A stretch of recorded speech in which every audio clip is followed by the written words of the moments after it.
I argue that new language programs and policies like content and language integrated learning and multilingual language programs will improve the educational experiences and successes of immigrant children, replacing historical immigration and language restriction policies in the United States educational system that promote and necessitate white supremacist ideologies and monolingualism. We need to listen closely to how youth talk about their experiences with language and citizenship, analyzing their relationships with those that they should be able to trust. Then we will hear about the problems of normalized invisibility, students trying to blend in order to avoid being identified and treated as different. Surveillance, the students feeling watched and judged by others, and the school-to-prison and deportation pipeline, the idea that schools push students out.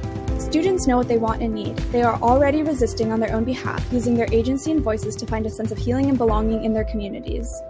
Content and language integrated learning is the process of teaching students the content of every subject in a new language that they do not yet know.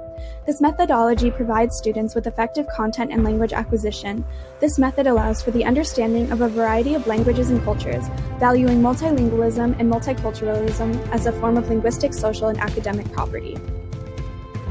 CLIL prepares students for a global society and social mobility.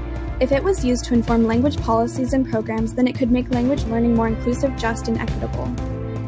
The United States needs an explicit guide to language planning and policy so that practices can encourage the teaching of multilingualism. A successful language program in schools must eradicate linguistic discrimination. Language programs also need to promote protective language and education rights. Additionally, successful language programs will teach the dominant language to ensure societal benefits. Learning the dominant language does not mean erasing or devaluing others. English is not the only language spoken in the United States, and it should not be the standard by which we judge a student's intelligence. Discrimination against undocumented students is harmful and unjust. All students have the right to learn, no matter the language they speak at home or where they come from. They live in the United States and deserve an equitable experience. Finally, language programs must respect and develop multilingual capacity as well as build a multi-branched language capacity program. This brings me to my final thought, multilingualism as property, which directly contests whiteness as property. I believe that possessing the ability to understand and communicate in a variety of languages offers much more power to individuals. We can see this idea represented in elite communities that actually praise students that start with English and eventually become multilingual. So why are undocumented immigrant children punished for doing the same?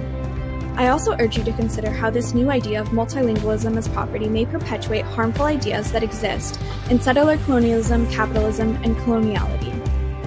Thank you for listening. I hope we can work to create a more equitable and just educational system that focuses on values of love and imagination together.